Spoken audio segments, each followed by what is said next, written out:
校尉，怎么样？并州守军一战即溃，有些残军弃城逃往建州，余下的大多降了。目下正在清剿俘虏、粮草、印信等诸多要紧事务。擒住韩立没有？韩立见势不对，在亲卫拼死护卫之下逃走。不过属下已经命人四处搜检，城门已闭，他定然还未逃出并州城。听着，一定要在镇西军之前拿下韩立。是。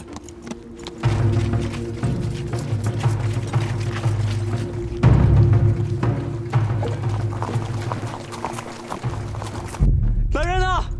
快来人！吕先生，吕先生不知道为什么昏迷了。吕先生。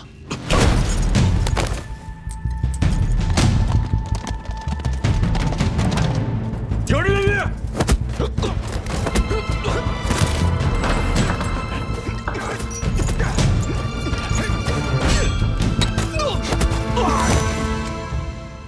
十七郎，这次我真的带了很多人来。韩立呢？抓到没有？我跟崔家有个约定，谁先抓到韩立，并州就归谁。两军一交战，韩立就跑了。啊，不过老包已经去追了。走，捉那老狐狸去。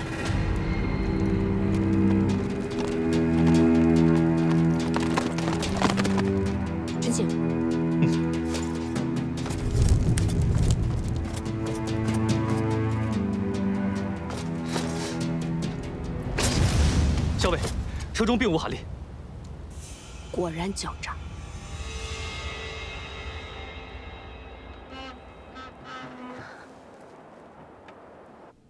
秋翠，没事的。咱们楼下不是有家丁守着呢吗？任谁都闯不进来。小姐，我听人说破城的军队会四处劫掠，无恶不作，家丁们拦得住他们吗？如若拦得住，那自然平安无事；如若拦不住，此时害怕又有何意呢？都怪三小姐在相爷面前挑拨，小姐这才不得不自请到并州祭祖。要不是因为三小姐，咱们怎么会到这并州来？又怎么会身陷险境？秋翠，不要乱说。三姐说的对，父亲有6个女儿，唯有我，自幼既不聪慧，又无一技之长。如果再不勤勉些，岂不更是一无是处了？那是三小姐胡说，小姐您千万别往心里去。孙大都督要用父亲为相，父亲坚决不允，因此蒙难入狱。京中各大士族，哪个不暗赞父亲有气节？如今父亲好容易出狱，却不得离京。我可以替父亲回并州祭祖，是我的福分。小姐这般，何时才有出头之日啊？如今连府中那些下人都敢给小姐脸色瞧。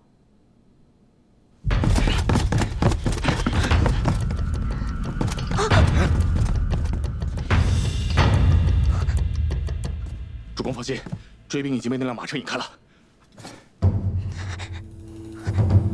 府中有什么藏身之处？壮士竟然光天化日之下闯入民宅，何不也自行搜检呢？韩公一世英雄，小姐，如今竟躲入闺阁之中，丢不丢人啊？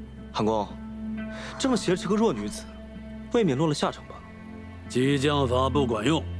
你既然是崔公子的伴读，如今并州城破，镇西军势大，既然崔公子对你视如婢女，你不如投靠镇西军。韩公已然都到了此田地了，还不忘惦记着我的前程，实在不枉与韩公相识一场，也不枉韩公对我青眼有加。对你青眼有加，又如何？难不成你能放老夫一马？韩公误会了，我感激你都来不及，又怎会为难于你？只是这城中都说韩公擅长经营，资产亿万，我如今被崔家所弃，两手空空，还望韩公能够体谅一二，给予方便。拿出来！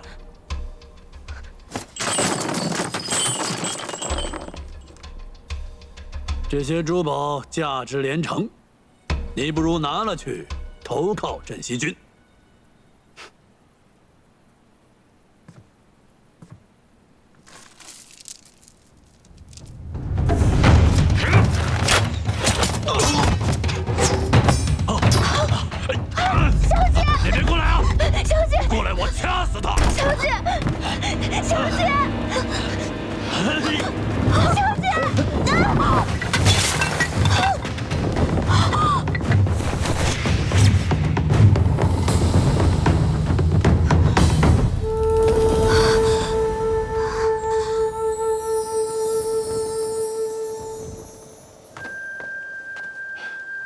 姑娘，多有得罪。多谢公子相救。别动啊！小伟，要不要动手抢人？愿赌服输，我是输不起这口气的人吗？小姐没事吧？小姐，快点，过来！沈新郎，终于抓到这只老狐狸了。喂，你们崔家军来晚了，韩立是我们的了。恭喜李皇孙。既然李皇孙已经抓到了韩立，那我们跟你的约定，自然是算数的。这并州城，就归你们镇西军了。承让承让。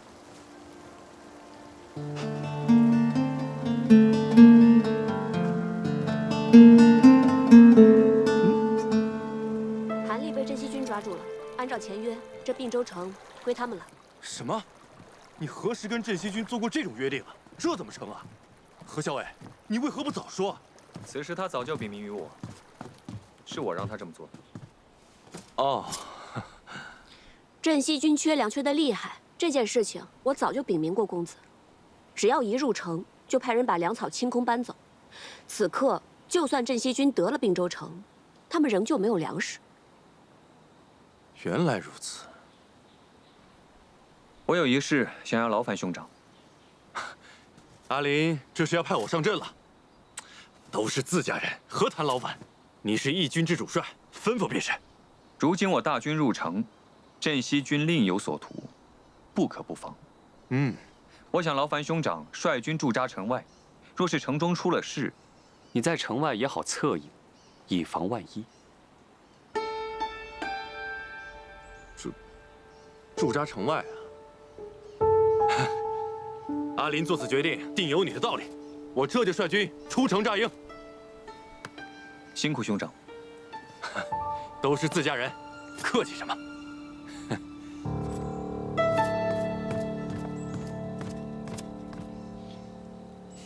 知道你不喜欢他，所以啊，我就把他打发到城外去了。多谢公子，我就说怎么没有看到阿树呢？原来一早公子就把阿树派到城外，准备盯着崔离了。知我者，阿莹也。喝茶，我给你倒。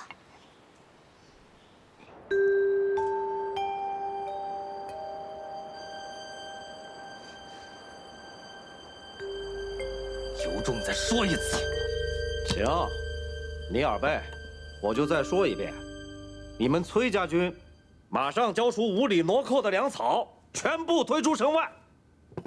我们镇西军乃是天子宽和仁义之师，看在咱们同为天子秦王的份上，就让你们在并州城休整一晚，再离开，怎么样？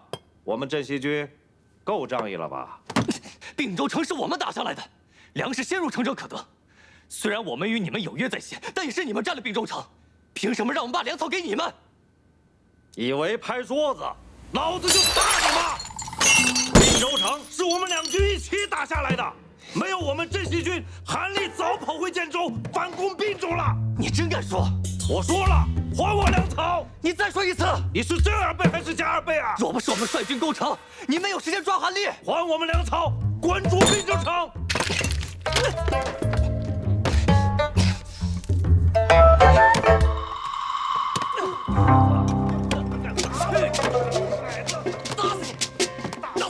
虎符不在韩立身上，继续找。是。让你虎崽子，让你喝巴的！他们在翻查韩立府，角角落落都没放过。那你敢打我？去你！滚出并州！看来滚出并州！虎符并不在韩立身上。哎，对面那个崔公子在战场是威名赫赫，谁知见了真人，却是一个弱不禁风的公子，人不可貌相。不就是个小白脸吗？敢说老子攻城没出力，老子出力的时候你还在吃奶呢！有本事打打一架！来，怕你就是会死！来看老子怎么收拾你，兔崽子！罗伯，这是我一大早托人买的，都是你喜欢吃。谢谢公子。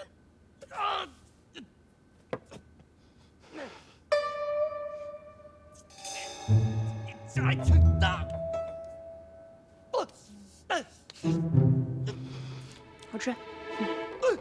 打哪儿呢你？我帮你擦擦。住手！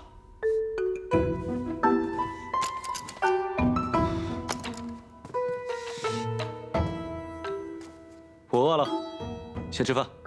吃饭？我不饿呀。我说我饿了。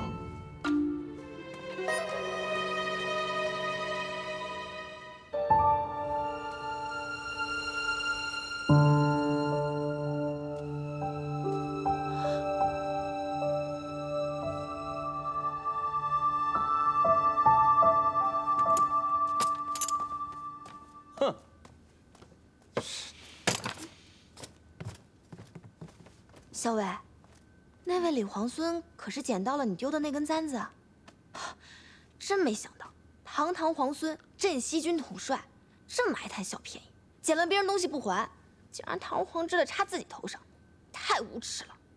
我去给你要回来。喂，别多事了，大局为重。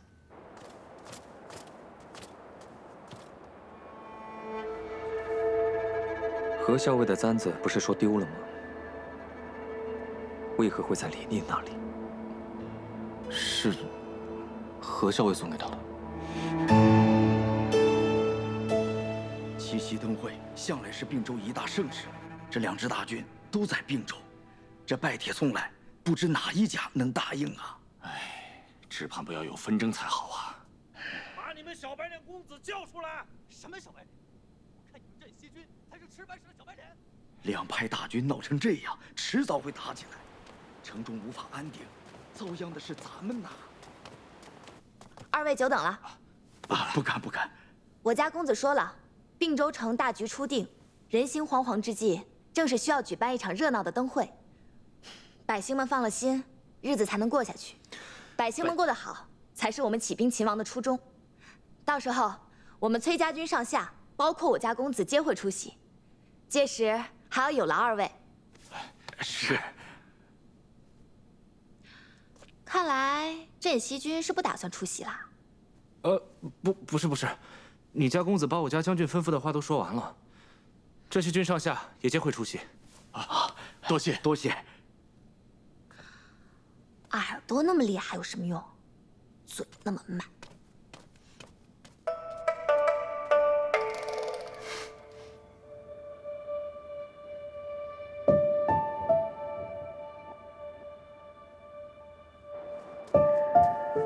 皇孙为何会到此处来？我有事情要请教何校尉。他不过我军校尉，若是军务，皇孙不妨直接告知于我。那小事而已，不必劳烦崔公子了。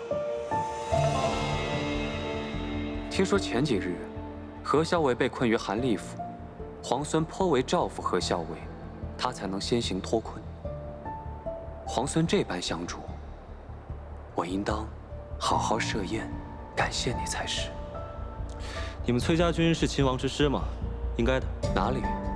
我与何校尉自小一同长大，情分非比寻常。皇孙如此照拂何校尉，就等同于照拂了我。我就知道你会来找我。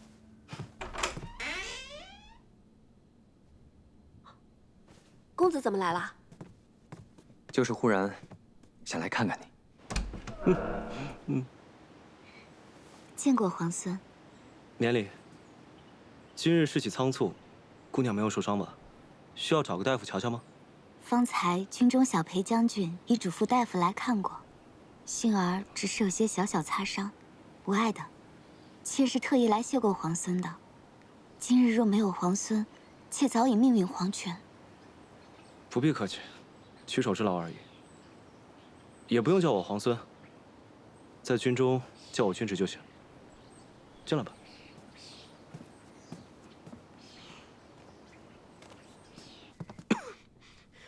天气已经转凉，公子穿这么单薄就出门，难怪会咳嗽。要是让桃子知道，又该埋怨公子了。无妨。近日，我从旁观察，那位李皇孙的确如你所说，是一位难得的将才，不容小觑。李逆的确是谋略过人，镇西军能征善战，若是能与之联手，必定是事半功倍。但如果彼此成了敌人，说实话，如果有李逆这样的对手，恐怕咱们是占不了什么上风的。镇西军为秦王的名头给居住了，无论如何，不至于与我们为敌。无远虑，必有近忧。你可有家人在这城中？我让老鲍派人送你回去。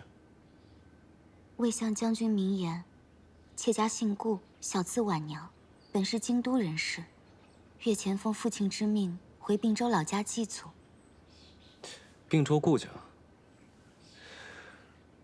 我记得顾相也出身于并州顾家。听闻在朝上大骂孙敬乱臣贼子，后被下在狱中。那便是妾的父亲。后来孙敬为收买人心，将家父从狱中放归，软禁家中。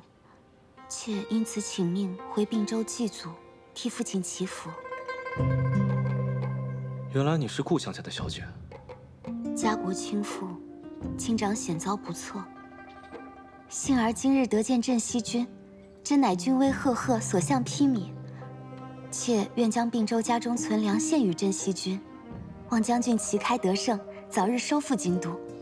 这样不仅天下百姓得救，妾的父亲也有救了。顾相忠义，顾小姐又有献粮义举，不愧是忠良之后。婉娘有一事相求，望将军务必答应。顾小姐尽管开口。如今战乱四起，并州距京都甚远，婉娘恐怕难以孤身回到京都，请将军答应让婉娘随军而行，这样也有幸可以亲眼见得镇西大军收复西长京。这大军行军十分艰苦，实在不方便带着女眷。不论行军如何辛苦，婉娘都吃得了苦。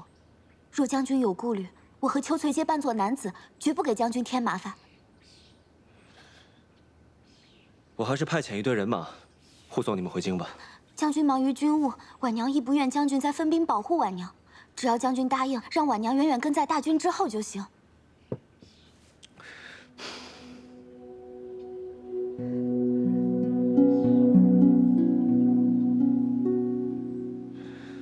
那好吧，那你就扮作男子，随在军中吧。多谢将军。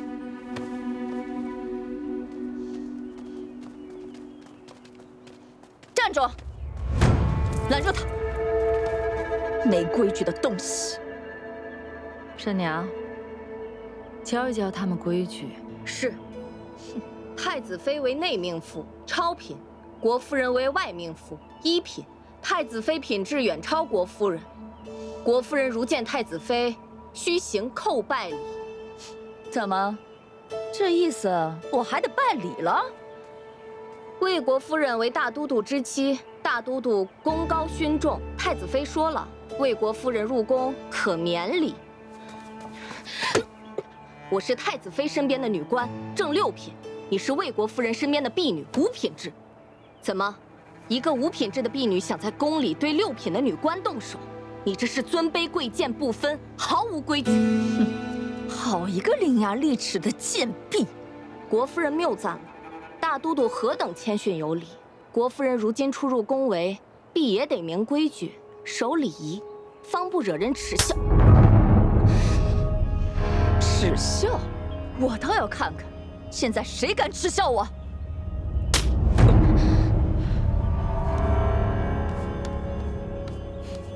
没规矩就得叫！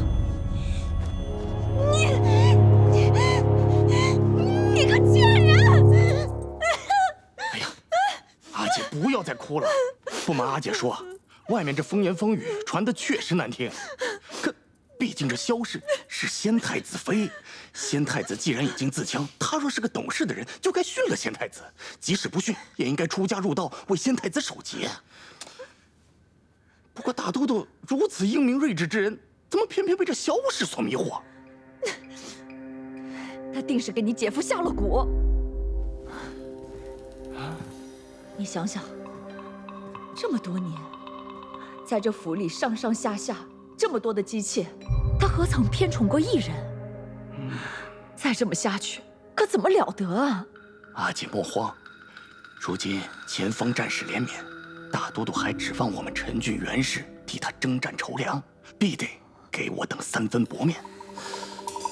只是这个萧氏一心留在宫中，说不定有什么不可告人的图谋，不愁抓不到他的把柄。届时我与叔伯兄弟们商议，劝大都督杀了这个妖孽，替阿姐出这口恶气。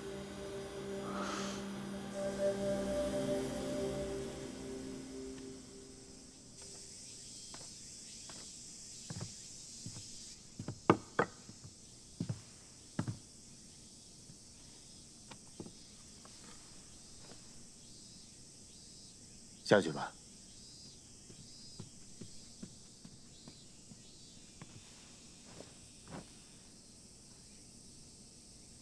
哼，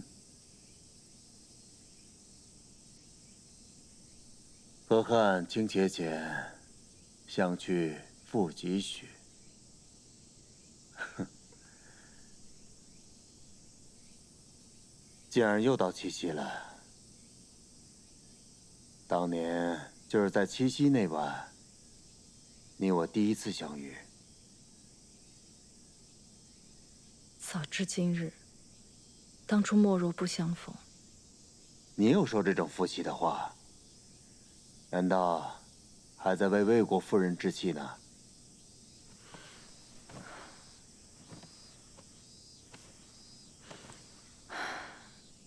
我在宫里待的时日长了，这种事儿见多了。捧高踩低，不遗余力。一旦落了下乘，尽管糟蹋。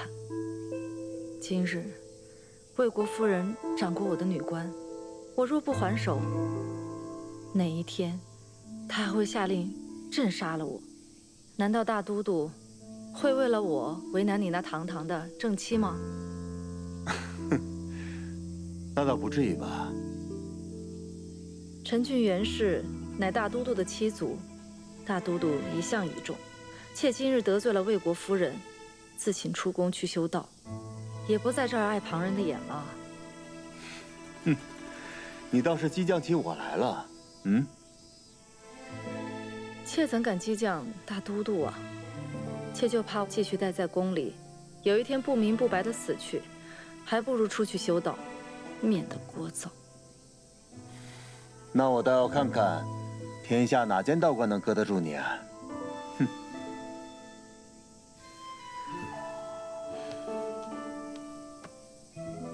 你给我建一座道观，要在山清水秀之处，离西长京很近，这样你出宫就很便宜。不过，也许等我出宫不到3、5日，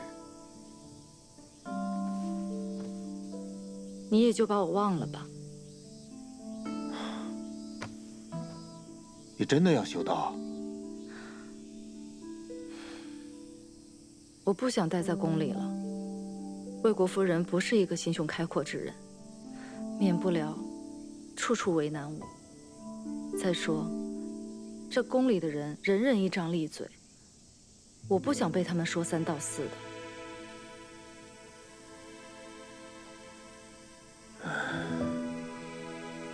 修道的事儿，你就别想了。不过，你身边的那个慎娘，看着就是个有福气的人，不如就让她带你出家吧。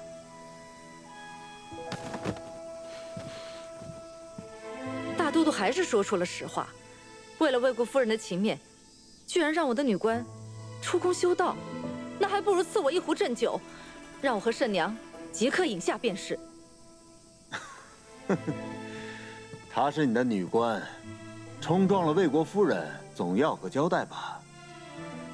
那魏国夫人的婢女呢？是她冲撞了我，难道也要让她出家修道吗？你看你，什么事情都要掐架绕墙的。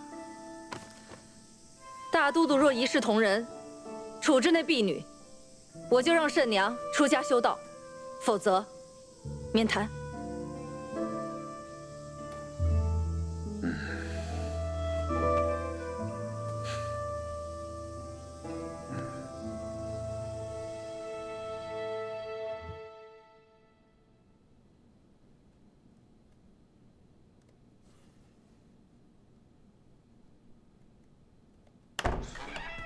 哟，缝袍子呢，我来帮你。得了吧，缝的还没有我好呢。上次缝你自己那个烂袜子，针脚长得跟蜈蚣一样。哎，问你个事儿啊，我听说你让顾小姐穿男装，随咱们大军一起走是吗？是啊，人家一个人带着一个丫鬟，想回京都，千里迢迢四处打仗，没准就把命丢在路上了。与其这样，不如跟着我们大军一起走。第一次啊，我第一次看到你这么怜香惜玉。你是不是不打仗就会闲得变成街边碎嘴的老太太啊？哎呀，不是，我是真觉得这个顾小姐不错，配得上你，配得上。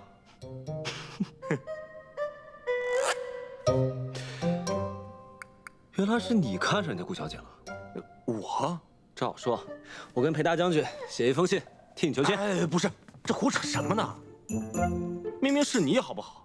破天荒了，让一个女流之辈在咱们大军当中，现在还和我东拉西扯的。女流之辈怎么了？你看人家崔家的何校尉，机敏狡黠，善于用兵，胜过世间不少男子。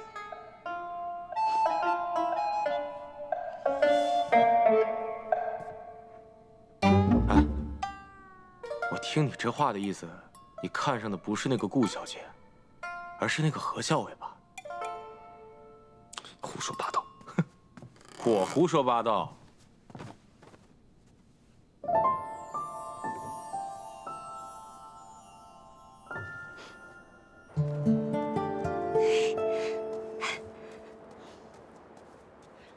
校尉，校尉，风车，你留在客栈的风车我给你取回来了。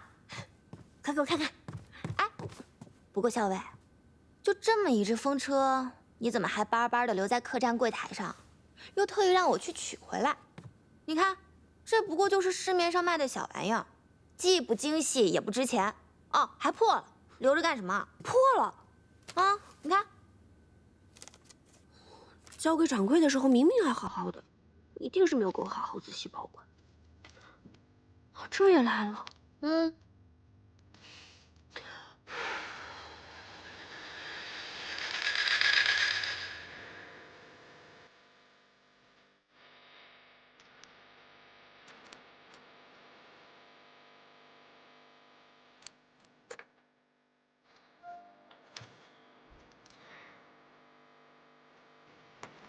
不是这么弄的，小心被面条伤到手。我来吧，这种粗活不适合你。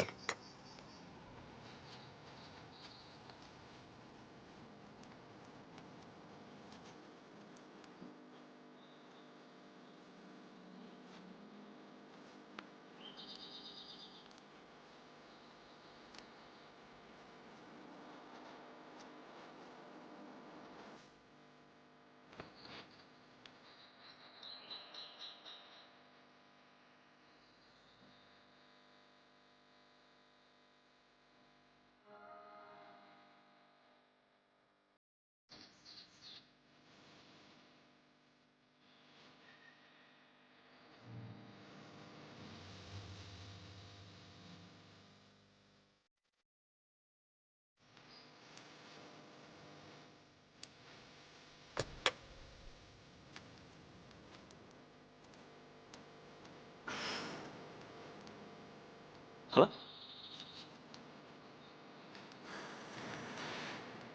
明天晚上一起去看灯会。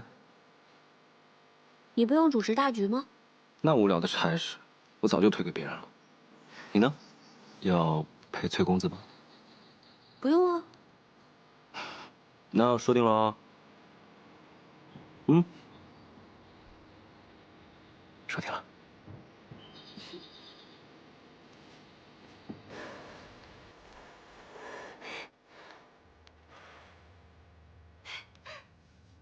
小伟，你把风车修好了？是啊。小伟，咱们晚上一起去看灯会吧。晚上我还有事，就不去了。是要陪公子去主持灯会吗？众目睽睽坐在灯棚底下，让人议论，我才不去呢。那小伟有什么事吗？我是怕那个镇西军会另有计划，我得去探探他们到底有什么动作。好，那我陪你一起去，给你做个帮手。不用了。你去帮我看好镇西军的那个谢长耳，这个人不但是李逆的亲信，还能听风辨物，你可得把他看牢了，不能让他有机会暗中行事。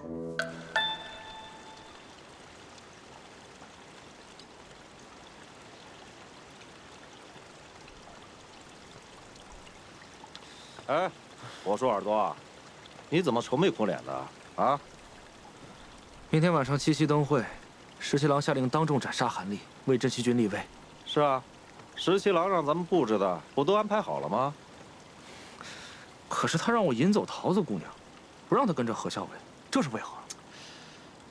既然是有人不想让桃子跟着何校尉，自然是有人想跟着何校尉啊。你就照十七郎说的做吧。可是我如何才能引走桃子姑娘？把她打晕。她又会下毒，心眼又多，我真要跟她动手的话，我不是她对手啊。我说你啊，就是个榆木脑袋。你把桃子姑娘约出来看灯会不就得了吗？哎，给，好好想想吧。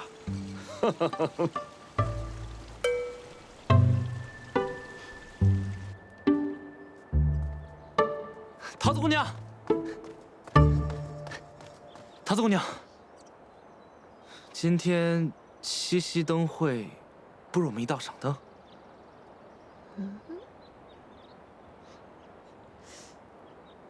你为什么邀我一起看灯啊？因为今天就我一个人，其他人都有事。我看桃子姑娘你也是一个人，不如我们就一道。所以你是闲极无聊才邀我一起的啦？不是桃子姑娘，我没那个意思。哎，算了，你就当我没说吧。站住！你想邀我看灯就邀我一起，来了你又说算了，你拿我当什么了？不是桃子姑娘，我答应你了。啊？晚上一起看灯啊？哦，谢谢桃子姑娘。不用谢，毕竟也省去了我的麻烦。什么麻烦？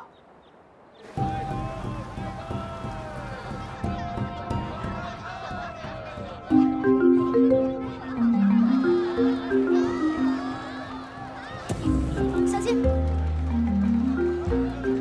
今天怎么想起来这样打扮啊？太好看了！为了出来看一看，当然是要换身装束了，这样才好降低别人的防范之心啊！真高明。走吧，去办正事。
你今天真美，我差点没认出来。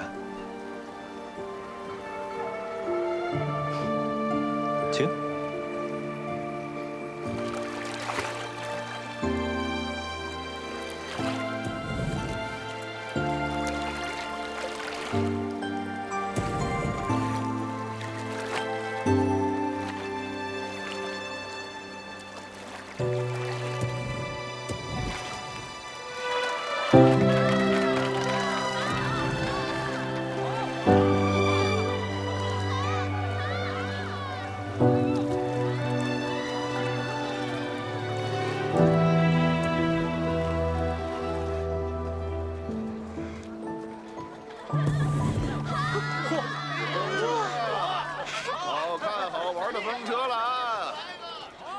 老张，我想要个风车。你选吧。哎，就要这个吧。好嘞。付钱。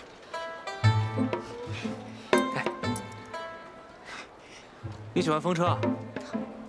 那倒也不是，不过我们家校尉有个风车，插在书架上，他每天看到那个风车，心情就可好了。上一回风车坏了，他还不肯扔，特意精心修补好的。但这个风车也不贵啊，才2文一个。啊，就是嘛，我也是同他这么说的。我说，要不然我陪你买一个新的吧。但是他说我不懂，说什么风车不能自己买，要别人送的才有趣。所以刚才我看到那个人，我就想，我也一定要别人送我一个。我倒是要看看，别人送的风车到底是哪里有趣呢？所以你才要我花钱给你买？给本姑娘买风车，你应该觉得很荣幸吧？荣幸荣幸。不过这别人给买的风车，到底哪里有趣？我怎么看不出来？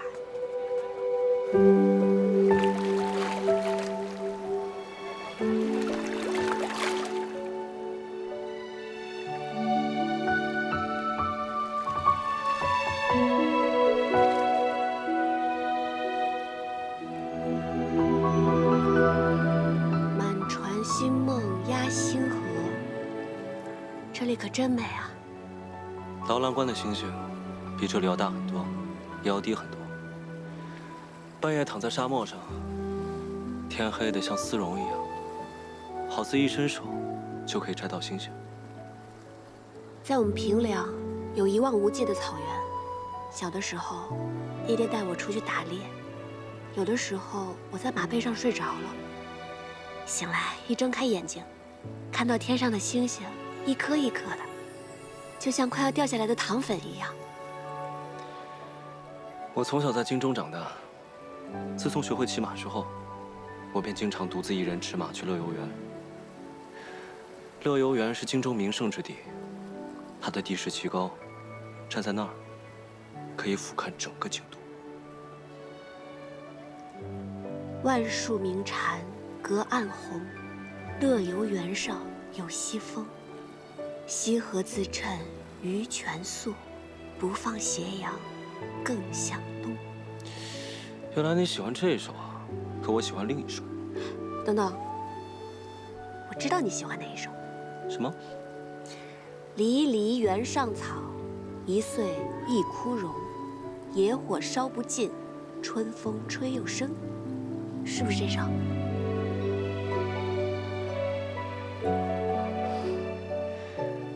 你怎么知道我喜欢这一首啊？知己知彼，百战不殆。因为我知道李皇孙是这样的人，所以我就知道你会喜欢这首。何校尉可真厉害啊！知己，我喜欢。胡说，我又没说过我是你的知己。我又没说你说了你是我知己。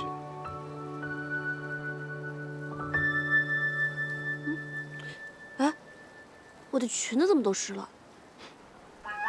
糟了，穿漏水。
崔公子、裴将军莅临七夕灯会，令并州蓬荜生辉。老朽斗胆，请二位为七夕许愿灯赐字，请。我们先写吧，来，把灯拿上来。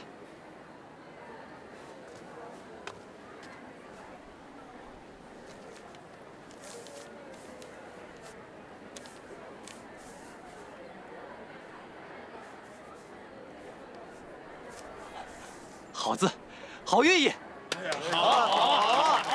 哎，小裴将军，咱们就写些实在的，就写啊，都娶上娘子，都拿上来吧。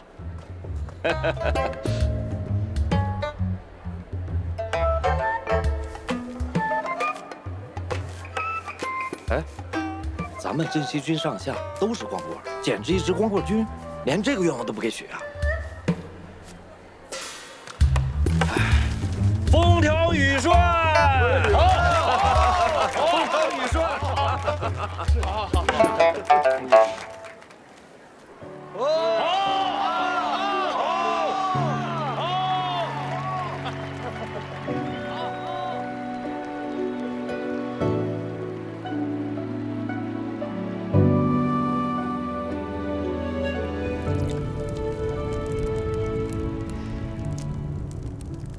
哎呀，这要是在劳兰关啊，生这么一堆火，必然要烤一只黄羊，烤得油滋滋的，别提有多香了。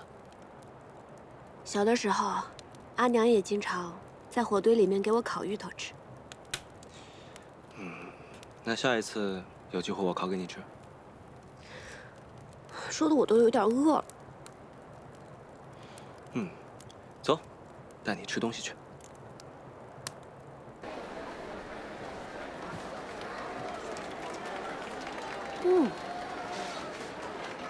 这馄饨味道还真不错啊！谢谢小娘子啊，这是我家自己调的骨汤，因此啊，这滋味十分不错的。店家啊，今晚生意可好？哎呀，这会儿没多少人啊，所有人都挤去看展韩丽了，杀头啊，杀的还是那个原来威风凛凛在并州城的韩公呢。嘿，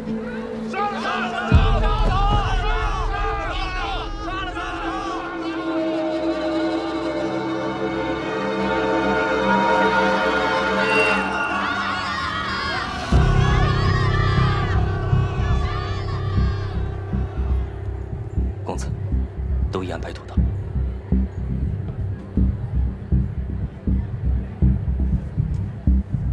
时辰到，杀韩丽，聚河山。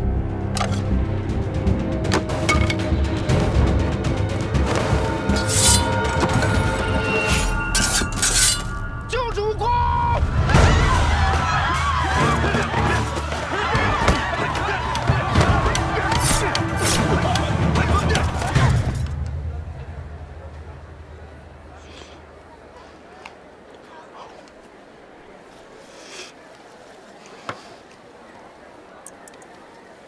中。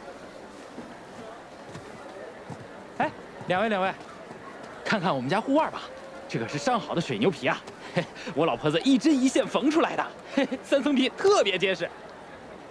公子啊，您是习射之人吧？带上它再合适不过了。还不错。小娘子啊，给你夫君买一个吧。哎，我都帮你修好了风车，你是不是应该送我一样东西啊？他不是我夫婿。啊？哎，这明明很相配，难道是我看错了？店家，刚才那位公子在问什么？嗨，护腕问了又不买，哎呀，不知道在想什么。哎。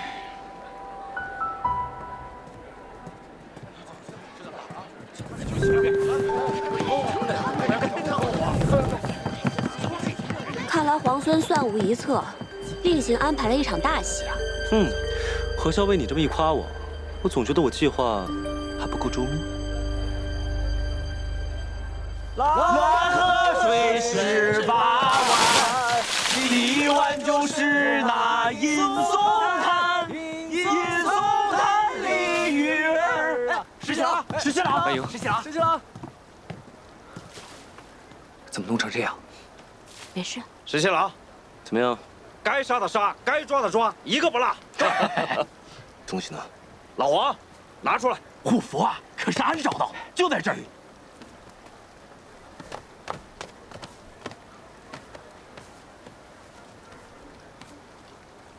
就在这儿呢。这些人，他们也太笨了，连引蛇出洞都不懂。不是他们笨，那是石七郎太聪明，太笨，太聪明，太笨，太聪明。东西找不见了。哎，你不是放怀里了吗？你刚说要借虎符消杀气，你快找找，放哪儿了？哎，老二是不是在你这儿？没有。既然你们崔家军螳螂捕蝉，黄雀在后，也不必藏着掖着了。陈醒。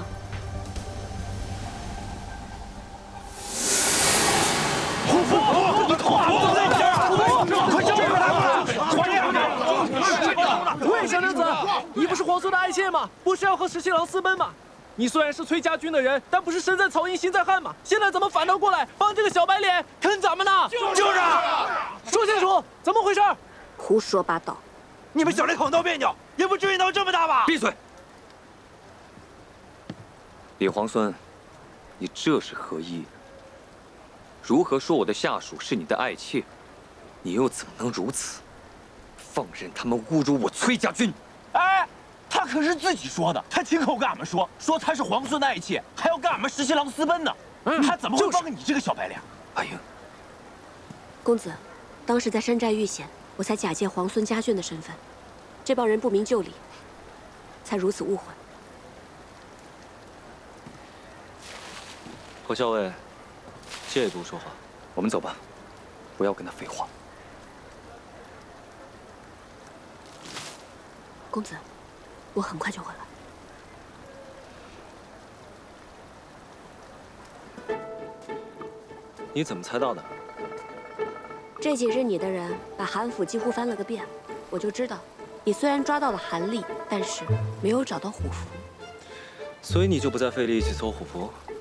韩立这个人多疑狡诈，既然没有随身携带，又把韩府整个翻了个遍也没有找到，那他肯定就是放到了自己最信任的亲信身上。而你散布出消息，今夜在假意要杀了韩立，以此来引诱韩立残部出来救人。你这一招引蛇出洞，确实不错。而你呢，只需要盯着我的人，就可以螳螂捕蝉，黄雀在后。没错。那我还有一事不解啊！你答应我共邀七夕，是为了同我赏灯啊，还是为了亲自盯着我，以免我发现你暗中有安排？那你呢？主动约我出来，到底是为了跟我一起游船，还是不放心我，怕我有所察觉，会坏了你的事啊？彼此，彼此。承让，承让。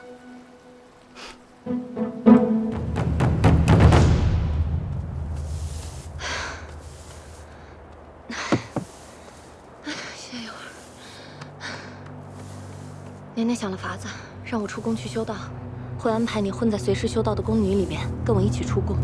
不要怕，应该就这几天，很快就可以出去了。有人来了，我走了，你保重。阿姐，阿姐，哎呀，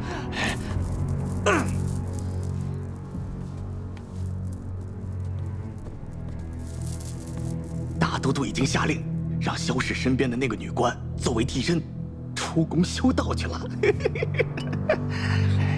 什么？只是让那个女官出宫？那萧氏那个贱人呢？还安然无恙的在这宫里气我？哎，姐急什么？大都督既然已经迷恋萧氏，那咱们就得一步一步来。俗话说得好，心急吃不了热豆腐。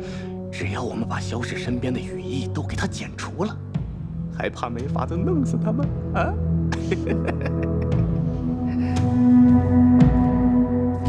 她是顾太子的太子妃，跟叛军勾结，那不是显而易见的事情吗？阿姐，这萧氏只是一个区区贱妇，让大都督迷恋也只是一时的。哼，既然他如此跋扈，那我自然有法子杀了他。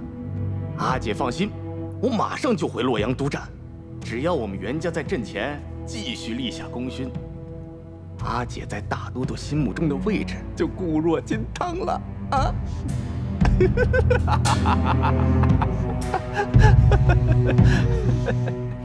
小伟，这可是我新研制的麻药，喏，已经涂在剑上了，你试试。我看看。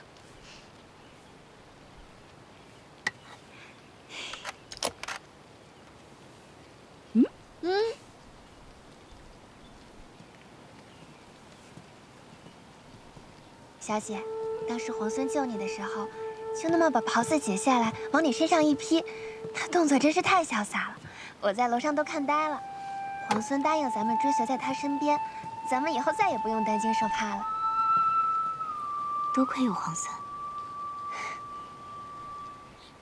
小姐，你说皇孙会喜欢这个庇护案吗？他定然是会喜欢的。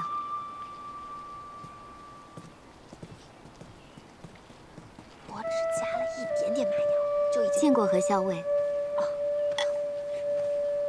顾小姐多礼了。何校尉这一身劲装，真是英气好看啊。小姐，皇孙让咱们穿男装随大军而行，我看何校尉这身装扮甚是好看。小姐何不向何校尉请教，照着样子剪裁一身？多嘴。何校尉是军中历练出来的气魄，所以英气勃勃，洒脱好看。我要是也穿上这一身，只不过是画虎类犬罢了。无妨，我的衣裳都是桃子帮忙打点的。你没有穿过男装，不知道他们其实袖子这个地方做的很是大，还有肩颈处做的也很是阔大。市面上买回来的男装都需要改过才行的。桃子，回头把咱们做过的图样送到顾小姐房中去吧。好。如此，多谢何校尉了。顾小姐客气。哎，是这件衣服吧？哎呦，这可真是买大了，不好剪裁的。不是，这是皇孙借给我们小姐的衣服，我们小姐亲手洗净了，要还给皇孙去。秋翠，你有多嘴？其实是上次皇孙出手相救，便借了这件外衫替我遮挡。何校尉切莫误会才好。啊，哪里？顾小姐何出此言？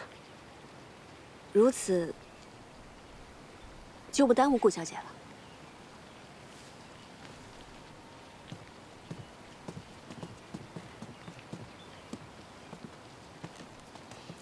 小伟，他们怎么说话总像绕着什么弯子，一拐18弯的。她们是闺阁中的女子，行事做派自然委婉含蓄。哦，好了，别看热闹了。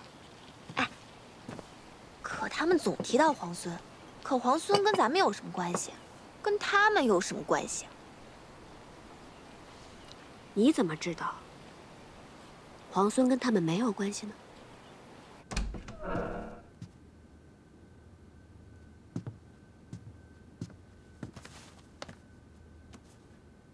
公子一看就是习射之人，带上他再合适不过了。还不错。小娘子，给你夫君买一个吧。哎，我都帮你修好风车，你是不是应该送我一样东西啊？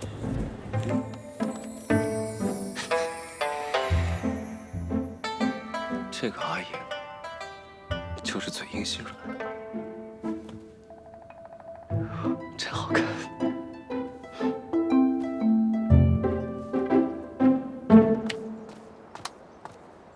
何校尉，我有话跟你说。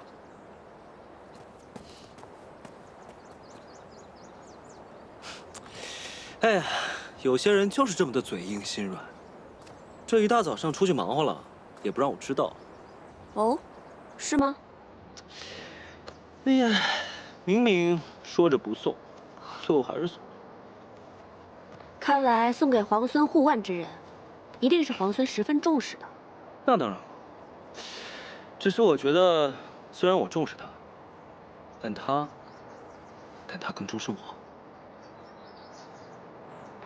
如此，便要恭喜皇孙了。哎，你觉得送我护腕的这个人，跟我的爱妾比起来怎么样？皇孙慎言，当初我是为了脱身权宜之计，才出此言诓骗了诸人。可没想到皇孙居然口齿轻薄，公然在我家公子面前辱及我名誉。这么在意你家公子？那是自然。为什么？之前不便为外人知晓，所以一直没有告诉你。其实，我是我们家公子的侍妾，所以还请皇孙慎言，以后莫要在我家公子面前辱及我清白。走了，桃子。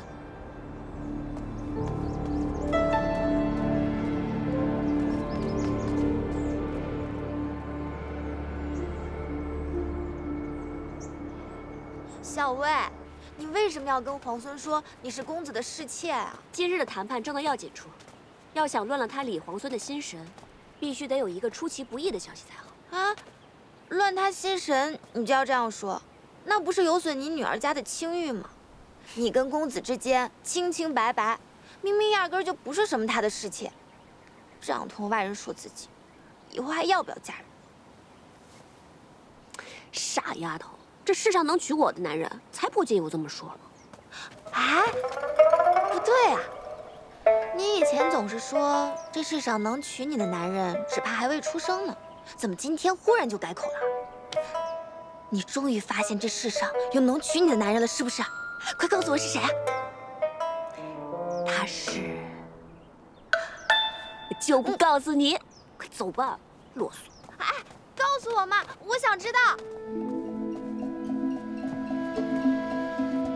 建州守军认服不认人，我们崔家军既然虎符在手，那建州已然是我们的了。那你们倒是拿虎符去呀！别以为老子不知道，你们不就想要韩立吗？凭虎符进城，以韩立相协，如此就能不费一兵一卒拿下建州城。并州城已经是你们的了，靠着韩立有何用处？那你们就把挪扣的军粮，统统还给我们镇西军。今日也该有个结果。怕是那位皇孙没有那么好说话。韩立，我要定了。哎呀，公子啊，你的束发松了，我帮你去梳一梳吧。好。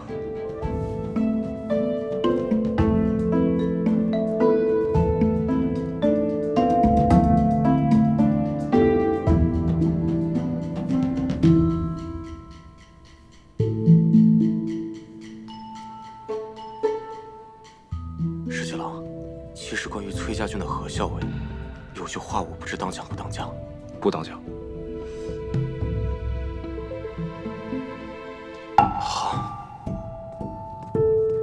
我们家公子说了，都已经谈了数日，依照昔日盟约，这韩立被镇西军所得，那并州城就归镇西军所有；但这虎符被我们崔家军所得，这建州城就理应归我们崔家军。虎符明明是我们先找到的，你们用计夺了去。还有，并州城明明是我们镇西军所有，你们却抢先入城，抢走粮草。先还了粮草，再说建筑的事儿。事已至此，不如大家心平气和，好好商议一番。哼，说的比唱的好听。什么商议？你们就是想占我们镇西军的便宜。这位勇士，话不能这么说嘛。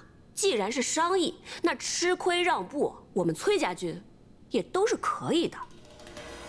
行，那你们说说，你们打算怎么吃亏啊？皇孙殿下不是想匡扶社稷之将倾，收复东西两都？可以你们镇西军现在的存粮，别说收复东西两都了，怕是连洛水的边儿都摸不着。若是在并州继续耽搁几日，只怕这存粮会越发不够。现在你我二军就建州的问题一直争执不下，但按照规矩，这虎符既然已经被我们崔家军所得，那这建州城就理应归我们崔家军。只不过我们想讨要韩立，图个方便，所以我们家公子刚才说了，我们打算吃点亏，送给你们50车粮草，这样也能助你们早日拔营去往洛阳。以贵军之悍勇，还怕打不下洛阳吗？哼，你这话说的，感觉我们像捡了一个大便宜。50车粮草，区50车粮草，只够我们镇西军1日2食，勉强赶到洛水之畔。那建州与洛阳孰轻孰重，皇孙殿下不会分不清楚吧？自然。那皇孙愿不愿意用韩历来换足足50车粮草？可以。石七郎，石七郎，好，皇孙殿下自然是一诺千金，只要你们把韩历交给我们崔家军，那我们公子也绝对不会食言，粮草一定会按时送到。哎，石七郎，这50车也太少了吧？老包，你们让我静一静。说吧，有什么计谋？什么计谋？你难道不是故意答应那个何校尉以韩历换50车粮草？是不是打算一石三鸟，趁崔家军不备，把粮草和韩历一并拿下，顺带手的再拿下建州？粮草韩历兼得，且拿下建州。有好法子吗？现在不应该是你胸有成竹、早有预谋的吗？不然你为什么那么轻易就答应那个何校尉这么苛刻的条件？我有一个朋友，啊？我这个友人，他看中了一个姑娘。等镇西军交出韩历之后，让左营带着韩历跟虎符立刻拔营前去收复建州。还是我亲自去一趟吧。不用，眼下有了韩历跟虎符，建州城必定是手到擒来。反而现在洛阳才是最棘手之处。我猜测李逆拿到粮草之后，一定会直指洛阳，我们一定要抢在他的前面。那你这个友人是咱们镇西军中的人，还是你京中的旧识啊？摇什么头啊？说呀！这个姑娘，她不该喜欢。不该喜欢？哎，她难道喜欢上了醉红楼的清官人？哎，其实也无妨，只要这个清官人品性善良，也无所谓的。不是，那是什么？你说呀。他好不容易看上一个人，可偏偏那姑娘已经是别人的侍妾了。哎呀，石七郎啊，石七郎，我算是明白了，你今日如此反常，是因为这件事儿。什么如此反常？我哪里反常了？我说的是那个友人。行，那咱们今日就说说你这位友人。现在国难当头，他还想着情爱小事，他将此事告知于你，说明他心中耿耿于怀，日后肯定还会去纠缠的。倒也不是。哎，行了，他明知道此人有了夫婿，还暗中觊觎。石青郎，我告诉你，色令智昏也。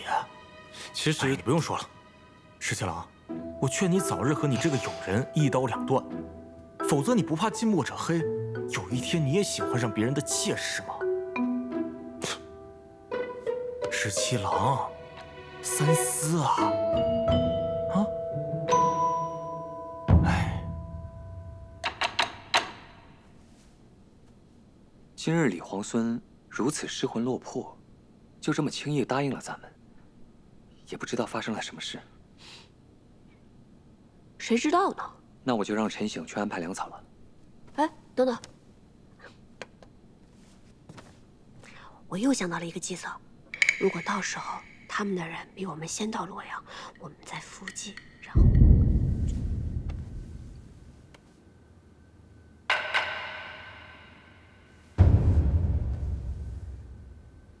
奴婢替娘娘出宫修道，是奴婢的福分。只是奴婢从小服侍娘娘，从府里到宫里，这么多年，奴婢舍不得。娘娘日后万千保重。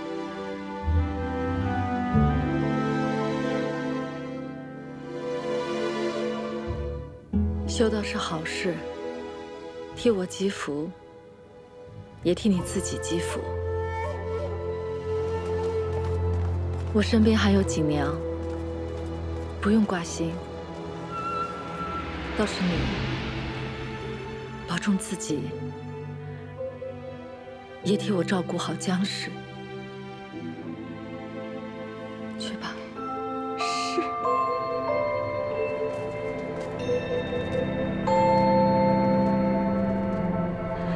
娘娘放心，奴婢走了。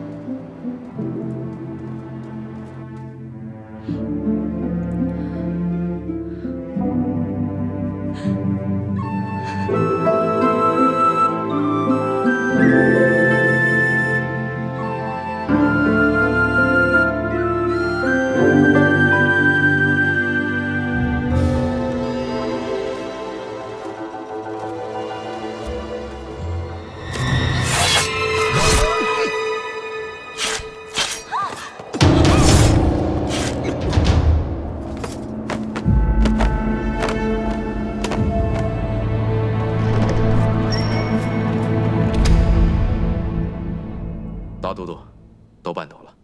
好，去跟夫人说一声，就说我已经替她出气了。可萧妃娘娘那里万一知道了，她是个聪明人，必然会以为是郑国公派人杀了那几位宫女，替魏国夫人出气的。可万一萧妃娘娘想不开，不肯罢休闹僵起来，岂不是对郑国公不利？哼，不过是几个奴婢而已，杀就杀了。我也说过了，他是个聪明人，他不会因为他们不识大体，以卵击石。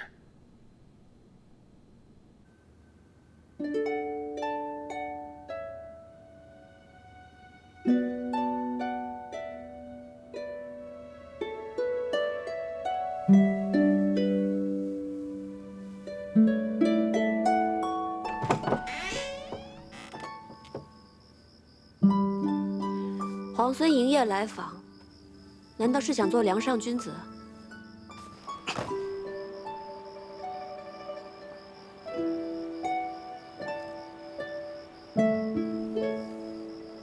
你到底是来做什么？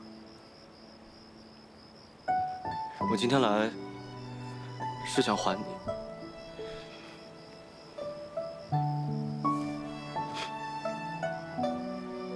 还我什么？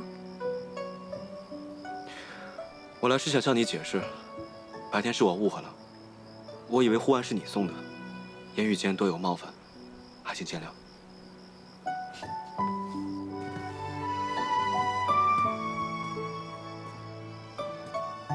你以为是我送的？是，后面才发现是顾家小姐送的，不过我已经将护腕还给她了。你以为是我送的，所以带着很喜欢。后来却发现是顾家小姐送的，就还给她了。你是想来告诉我这个？倒也不是，我这不是看见月色正好，正适合抢虎符吗？这回你可猜错了，虎符不在我这儿。我知道。你既然知道，还来这干嘛？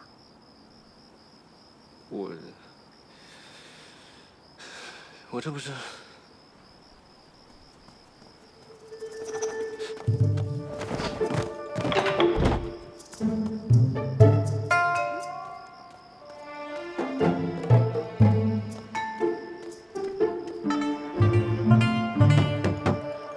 小伟，你睡了吗？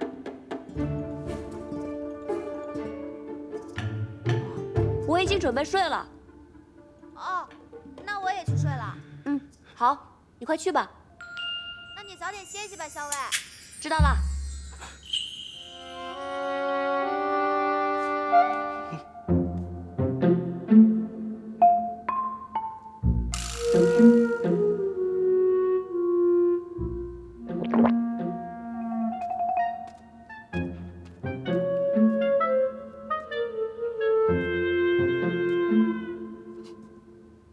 你捂着眼睛干嘛？脸这么红啊！太热了这儿。今夜露重风寒，皇孙居然觉得太热了。你刚才为什么要帮我遮掩？深夜擅闯女子卧房，皇孙不嫌瓜田李下，我还嫌。我跟你说个正事，今日你用50车粮草换取建州，明显不公。我知道你们崔家在荆州埋伏着人手，我父王被孙敬扣在京中，我想借你们人手一用，救出我父王。皇孙真是毫不客气呢。我要是偏偏不答应呢？你要是不答应，那我就……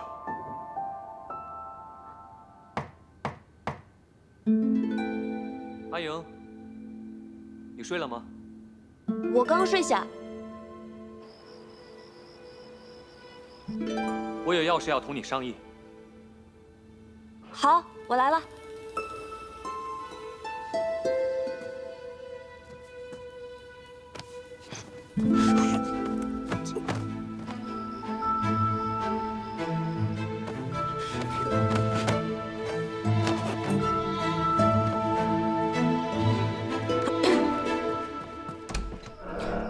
公子，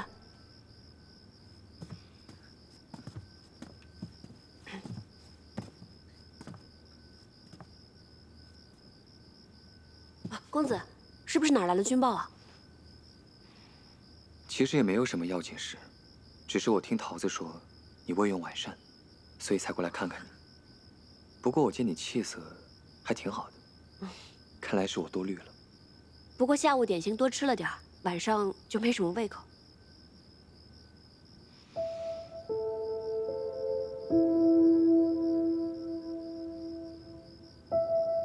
那你早点睡吧。公子也早点安歇。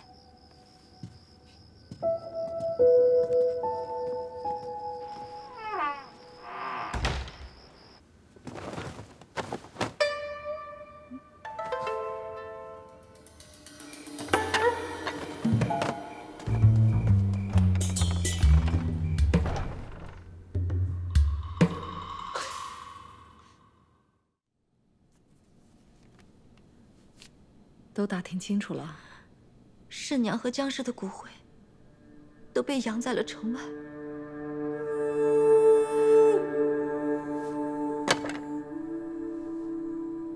你看他跟着我一场，却落得一个挫骨扬灰的下场。娘娘，你想哭就哭出来吧。我不哭。即位太子妃，我就要坚强，不能再哭。可是我恨我自己，为什么这么没用？没有保住江氏府中太子的骨血。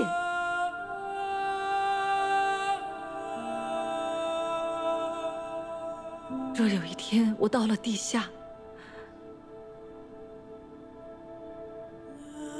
太子也是不会原谅我的。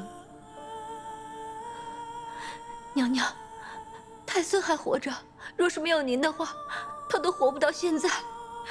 他还等着您呢，娘娘。我知道，为了太孙，我也要好好的活下去。奴婢知道，娘娘忍辱负重是为了什么。世娘她也知道，她走之前跟奴婢说，她跟随娘娘，死而无憾。锦娘也是，只要娘娘一句话，锦娘就是即刻死了，也欢天喜地，死而无憾。娘娘，不要轻言说死，死是最容易的。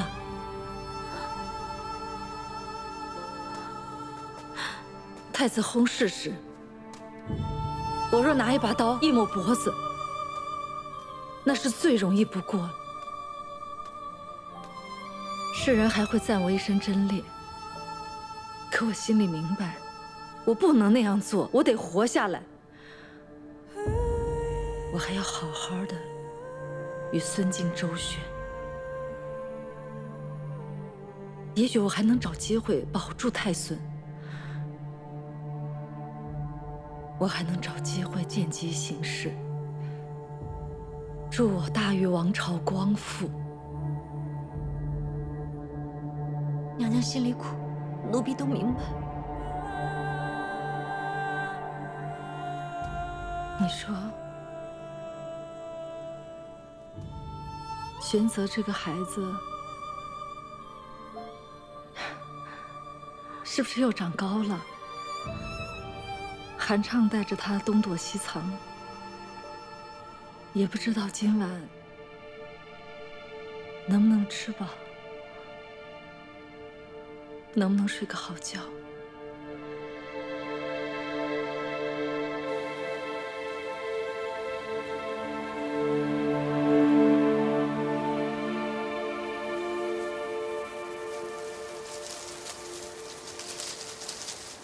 殿下，喝口水吧。韩将军，之前咱们不是商量过假扮成叔侄行路吗？将军叫我阿泽便是了。太孙身份不同，此处四野无人，该守的礼还是应该守的。殿下饿了吗？不饿。韩将军，母妃有来消息吗？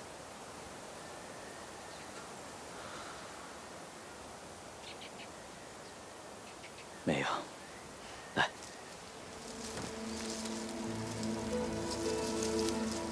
太子妃心性坚韧，忍辱负重。若不是她机敏安排，我和太孙也难逃过孙敬的搜捕。如今行路既远，太子妃处消息断续，也是常有之事。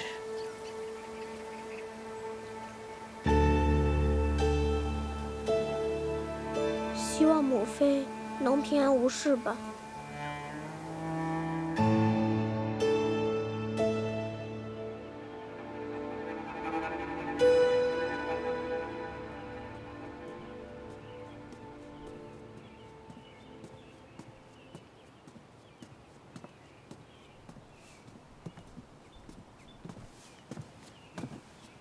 见过皇孙，不知皇孙相邀，所谓何事？同在这并州城，军事纷扰，还未与公子言谈一二。今日备了份薄酒，想请公子前饮几杯。我素来都不饮酒。在下有事相求，请公子赐个薄面。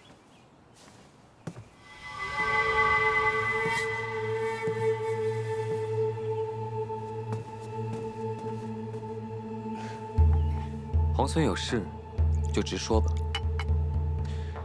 之前不知何校尉的身份，若有冒犯，还望见谅。什么身份？他的身份？公子何必明知而故问呢？他不过我军校尉，能有什么身份？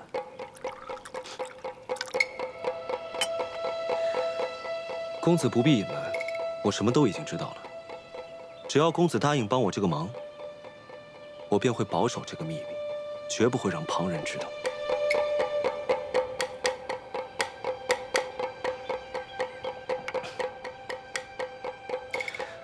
公子放心，我李世基一言既出，驷马难追。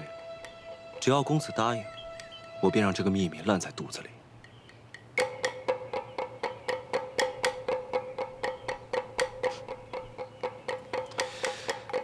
你不会是想杀我灭口吧，公子？你们崔家军虽然势大，但我们镇西军也在并州。公子能得手吗？皇孙说笑了，大家都是秦王之士。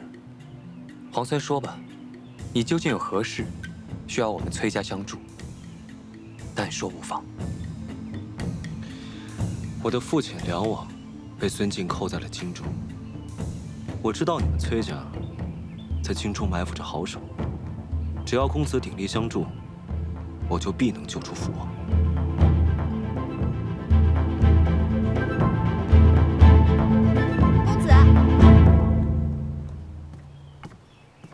公子，校尉问起，才知道您往皇孙这儿来了，应该回去吃药了。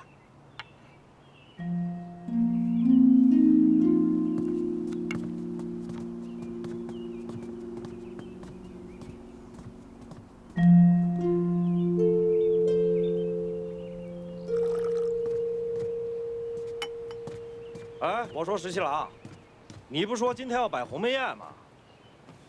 怎么这么快就摆完了？你说这个崔公子是个什么样的人啊？看着斯斯文文，像个公子哥，还真不像个能带兵打仗的人。是啊，他这么一个文静孱弱的人，竟然能从瀛州至此，还打下这么多城池。你说这奇不奇怪？崔乙的儿子应该不会差吧？崔乙那可是当朝的名将啊，以孙敬、裴大将军早先并称国朝三杰。那你说，何校尉是什么样的人？这个我还真看不透。你是知道的，我沙场摸爬滚打10几年，什么样的人我没见过啊？可这样的人我还真没见过。你说她是个女人吧，她却心狠手快，智谋百出。哎呦，我还真琢磨不透啊。所以我总觉得，这个何校尉身份不简单。他说的每一句话，也不知道有几分能信。对了，石七郎，大军已经准备好开拔，咱们并州的布防也准备妥当，什么时候出发呀？越快越好。校尉，我赶去的时候，公子脸色甚是难看。无妨，公子已经把李逆说的话原本都告诉我了。李逆这个傻才，竟然出言讹诈，想一箭双雕。既想诓骗出我真实身份，又想骗公子答应他救出梁王。幸而公子没有上当，不过这个李逆已经开始起义了。幸好你已经劝公子早早开拔，陈兵落水。那这儿的东西我先收拾吧。嗯。校尉，这风车咱们还带走吗？扔了吧。真的扔啦？扔了。哦。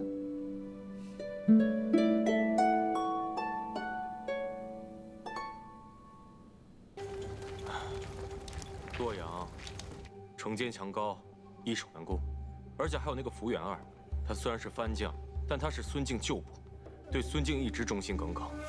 所以石七郎，攻城是下之策。而且我们的左近还有崔家军虎视眈眈，万一我们攻城失败，将会腹背受敌。洛阳城也并不是没有破绽。孙敬的内弟郑国公，不是在洛阳城督战吗？此人志大才疏，又素来与福原二不和，我看他就是洛阳城最大的破绽。石七郎，洛阳城中派出密使，想见你。请。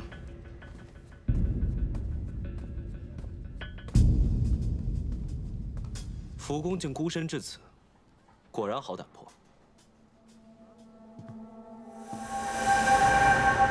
皇孙过奖了，福某无他，为胆壮儿。哎，你必是裴县的小儿子吧？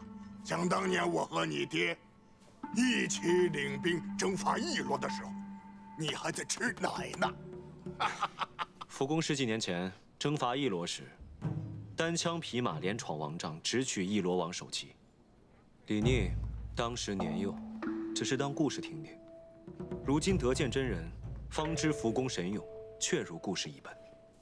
老了，不提当年勇，石七郎才是少年英杰啊！前辈面前，怎敢谈英杰二字？请。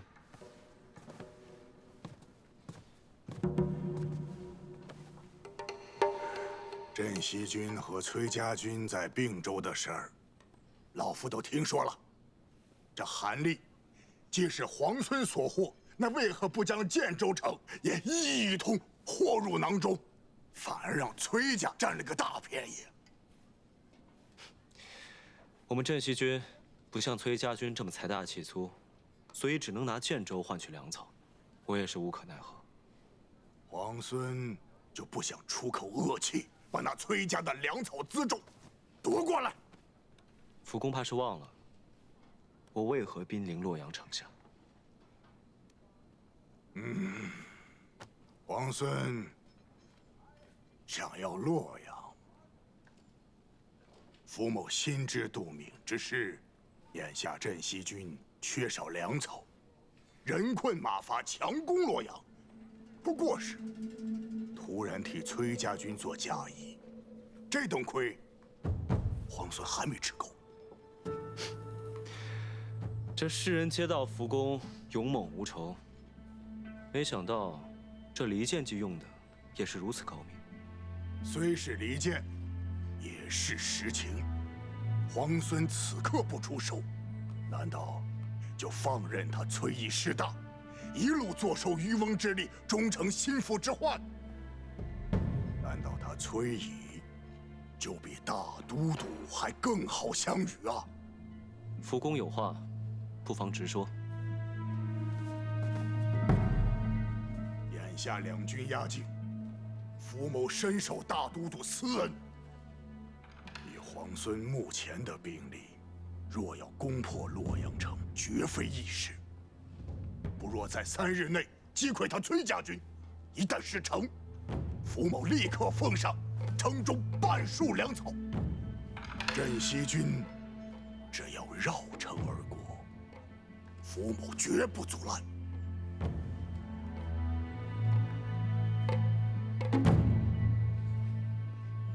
皇孙不妨考虑，明日给我答复不迟。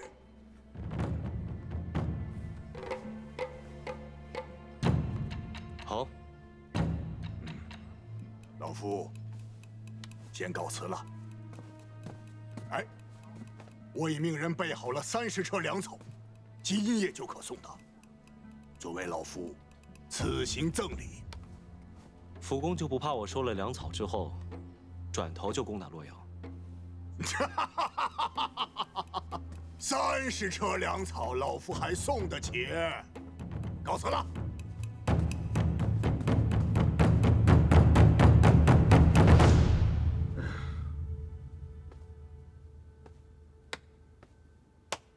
韩立这个蠢材，没想到这么快就丢掉了兵将2州。我还以为他经营多年，起码能耗得镇西军大伤元气，没想到他中看不中用。镇西军和崔家军联手，韩立自不能敌。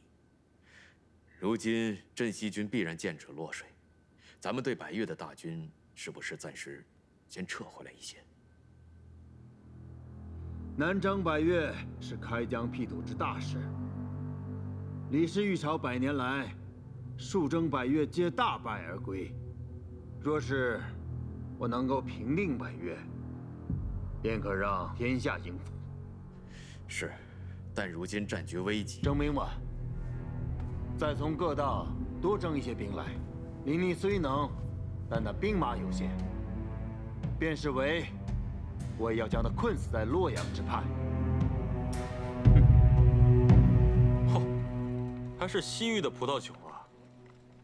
石七郎，你说这个福元二，那真的就是老谋深算。这招离间计用的是光明正大，我们连反驳的余地都没有。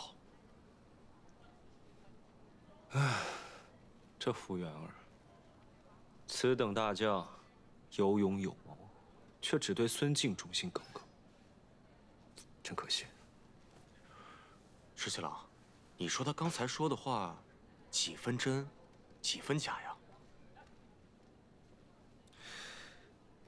明早给福元二回个信，就说我答应了。什么？你答应他要去打崔家军？再替我给崔家军也回个信。你又要干嘛？这不趁着还没有大打出手之前，把该占的便宜连本带利都抢回来。国公，你不能！我是郑国公，你都给我滚开，狗奴才！国公，我要见福元二。国公，好你个福元二，目中无人，悖逆狂妄！我回洛阳已然半月，你竟一直称病不见，你什么意思你？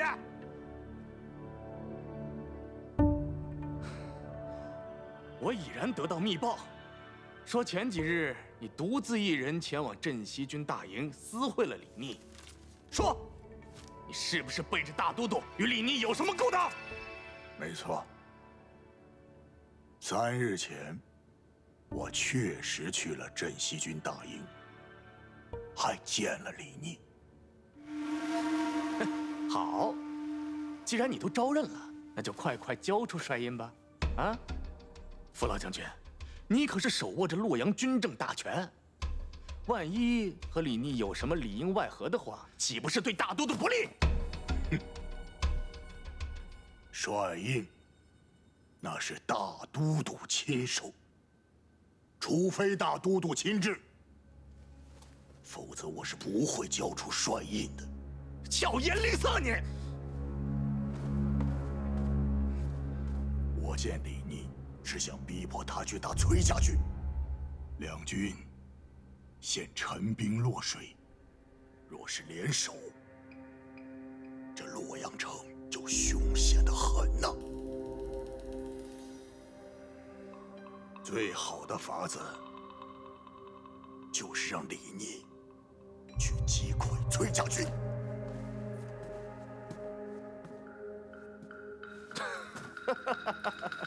那照福老将军这么说的话，你还真有法子让李逆打崔家军不成？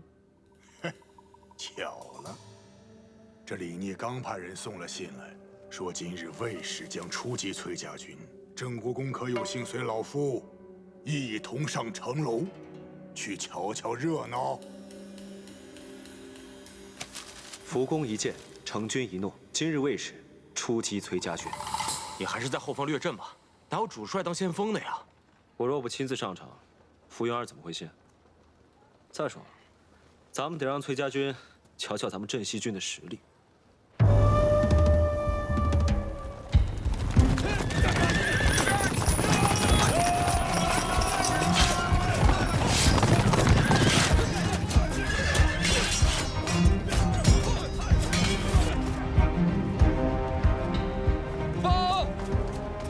镇西军以全数而出，杀向崔家军。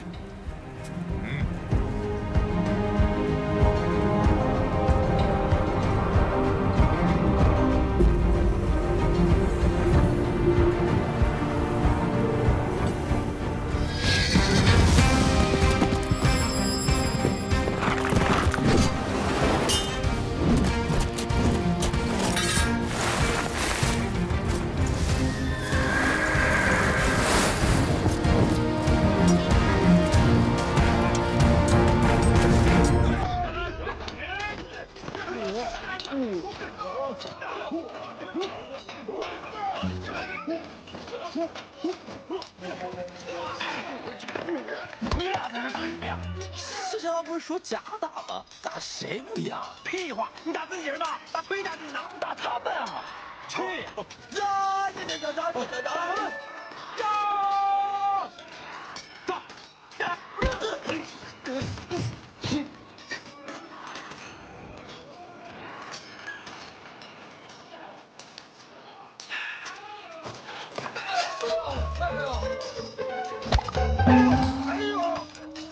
你往哪踩啊你啊！竟敢踩你爷爷的手！哟，你不是死了吗？诈尸呢？原来你们镇西军都是这种欺软怕硬、只会诈尸的鼠辈。臭小子，看爷爷今天怎么收拾你！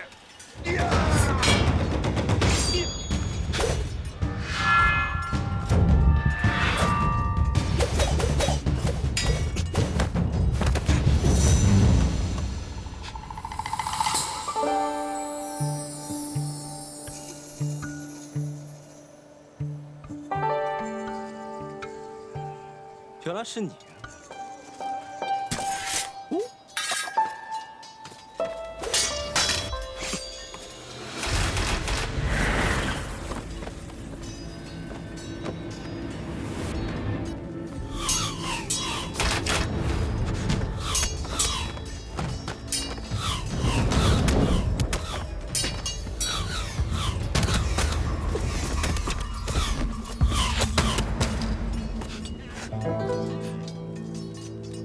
我可又救了你一次啊！好，那我就还你一次。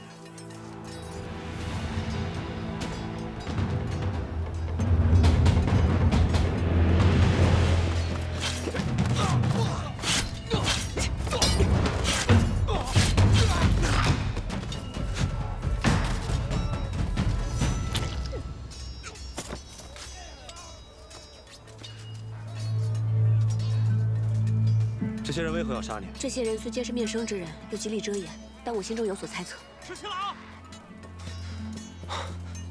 没事吧？受伤了？姓崔的，不是说好了假打吗？怎么回事？我看交战到这儿差不多了。走。报。如何？事后来报，镇西军已击溃崔家军，崔公子负伤，崔家军后撤30里，重新列阵。镇西军虽胜，但损伤惨重，元帅李逆腿部中枪，已被抬回军中。好。哎，副将军，都说这个李逆狡诈，崔家军勇武，我看不过如此嘛。不如让我带兵各个击破，好向大都督报喜。什么？哎，我答应了李逆，只要他击败崔家军，便送他半城粮草，允许他绕洛阳而过。什么？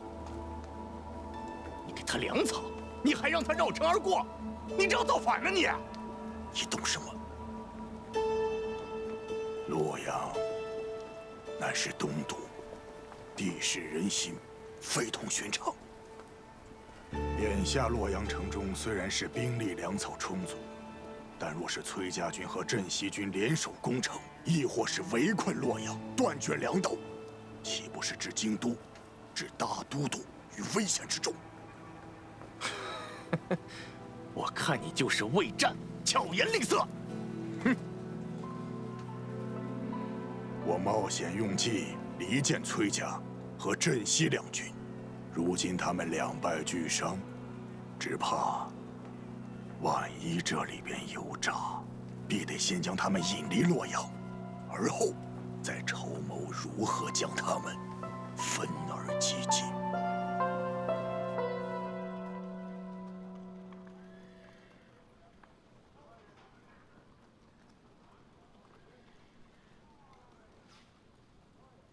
疼吧？不疼，就是蹭到了。阿莹，你怎么受伤了？公子，公子，没事儿，我没受伤。没有伤到就好。公子，崔家军的人，有人想杀我。不对，刚才我戴着面具，他们以为我是你。是有人想杀你。那你觉得是何人所为？崔家军中的人，能一直这样不遗余力地针对你我，还能有谁呢？看来这个崔丽隐忍多年，终究是忍不住了。公子放心，我会有办法，让他掀不起风浪来。石七郎，哟，石七郎，今儿叫我来不喝酒了，改喝茶了？以茶代酒，浅饮几杯。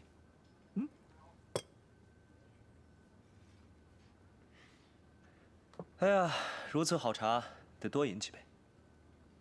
不对呀，你今天怎么那么开心啊？有喜事儿？哎呀，你算是说到点子上了。我那个朋友呢，原来他喜欢的姑娘，不是你家小妾。哎呀，石七郎，你的朋友还没把这件事情放下呢。大丈夫拿得起放得下，我以为他们早就断了呢。哎呀，你不懂。行，我不懂，啊，但是明眼人都看出来了，那个何校尉和崔公子来往密切，就算不是他的妾室，这两个人必定有私情。石七郎，我们和崔家军虽然同是秦王之师，但是这个崔家是肯定有异心的，将来会成为国朝之患的。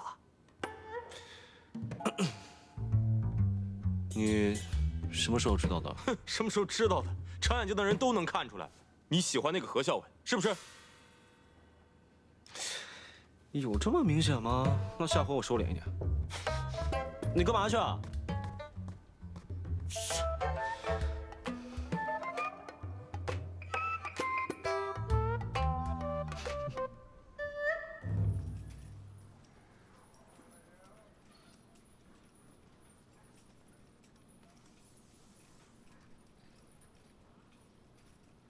小伟，吃饭啦！吃饭啦！桃子，帮我把最毒的毒药拿来，沾唇即死的那种。你要毒药做什么？去拿来就是了。哦，行，我这个去。毒药。哎呀，最毒的毒药。怎么，何校尉知道我来了，想杀我灭口啊？皇孙受了伤，不在营中休养，到我这来做什么？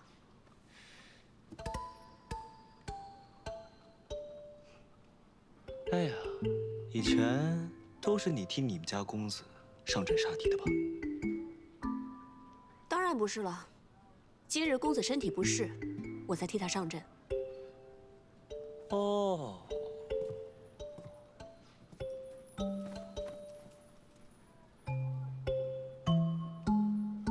我都已经知道了。知道什么？我知道了你的身份。知道我什么身份？我知道你的身份其实是……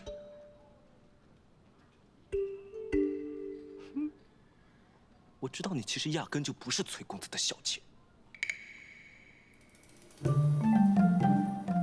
我就不是，那又如何？你这个满口谎言的小骗子！啊，跟你商量个事啊，如果我抓到郑国公，洛阳就归我，如何？那不行，即便你能抓到郑国公，除非你们镇西军不需要我们崔家军相助就能攻下洛阳，否则洛阳不能归你。小伟，毒药拿来了，咱们是要去给镇西军下毒。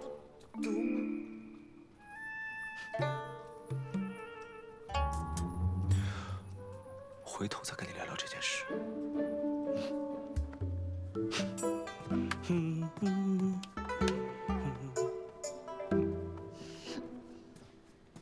小伟，这李皇孙怎么来了？他跟你说什么了？怎么还有以后再说？你以前有什么事情都不瞒着我，现在都不告诉我了。这毒药还用吗？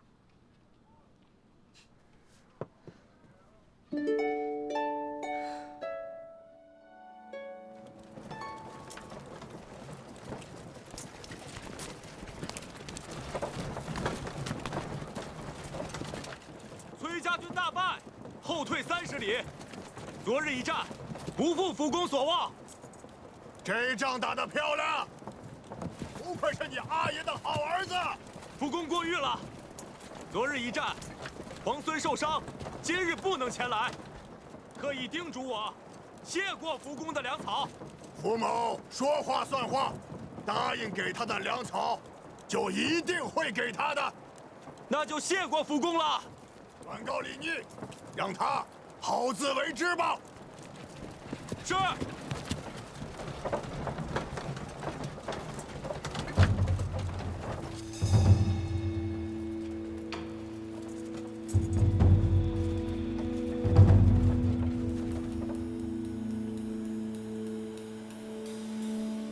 石七郎，这不是服务员答应给咱们的粮食吗？咱们干嘛还在这儿埋伏？待会儿我给大家变一个戏法瞧瞧。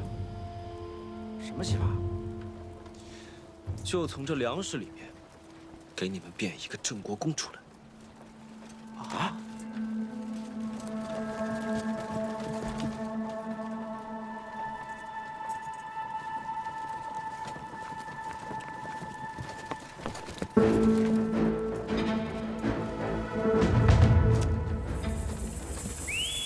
出！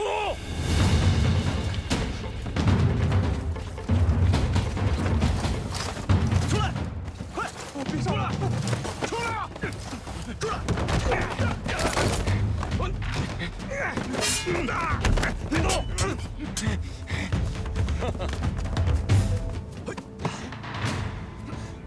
裴将军啊，这够吃多长时间啊？够吃一阵了。这还抓到一条大鱼呢！这下洛阳城啊，稳妥了。这就是孙敬的小舅子，郑国公是吧？啊，哎，长得也不咋好看呀。就是啊，那孙敬的老婆长得肯定也不好看。哎呀，我还没见过国公这样的大官。这甲不错呀。不错呀！嘿嘿，这样的大官就义道，竟然嗷嗷的哭。洛阳城的亲贵子弟躲在这个粮车上想偷袭我们，还是我们十七郎神机妙算，把他们逮了个正着。既然已经抓了郑国公，那么这洛阳城就等于是在我们手上了。是啊，太好了，太好了。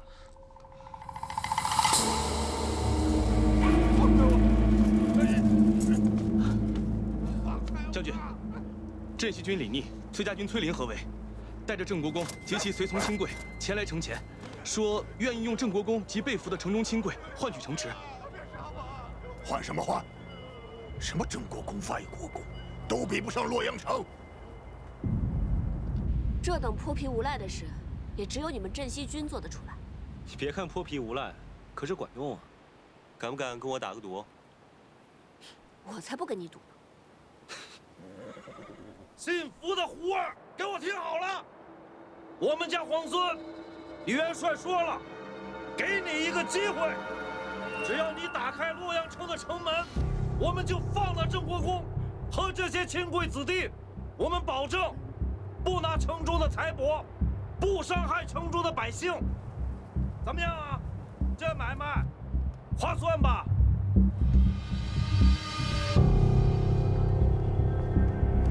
郑国公可是孙敬的内弟，你要是不救他，孙敬那个大都督是不会放过你的，你还不如……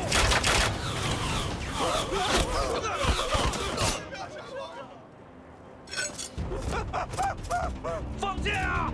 射死了郑国公，砍孙敬，不砍了你们的人头！扶阳，你疯了！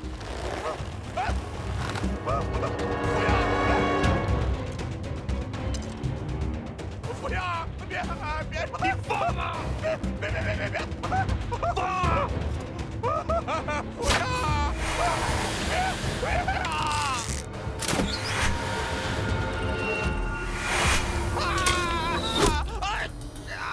服务员，你这个混蛋！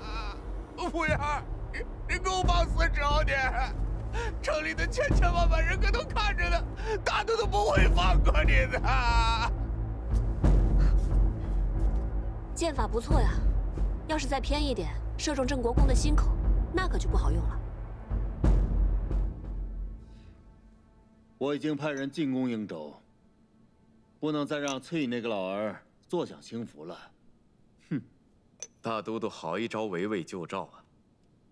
如此，崔家军必得放弃洛阳，持救营州，就剩下镇西军，孤掌难鸣，正好各个击破。传话给福元，郑国公贪功误国，死不足惜，叫他不要顾虑，坚守洛阳为上。是。但魏国夫人那里……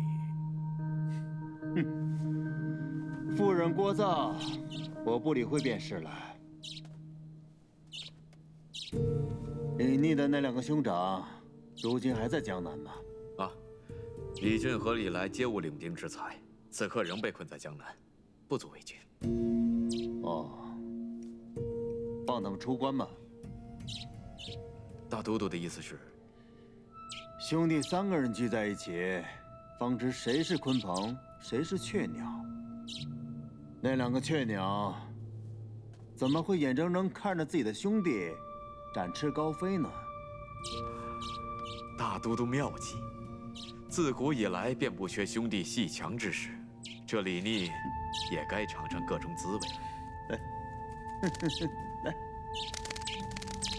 来，这个孙敬用兵诡计，派大军进攻营州，但崔家军的主力在此，只怕父亲那边撑不了多久。孙敬这是围魏救赵，逼我们退出洛阳。我还是动身回营州吧。现在回去也来不及。那怎么办？主要营州路途遥远，若是能借到望州，倒是可以在路程上节省好些时日，既能解营州之围，又可拿下洛阳。可望州在李逆手里，只怕他不肯借道啊。以我们现在的实力，这件事情还是有商量的余地的。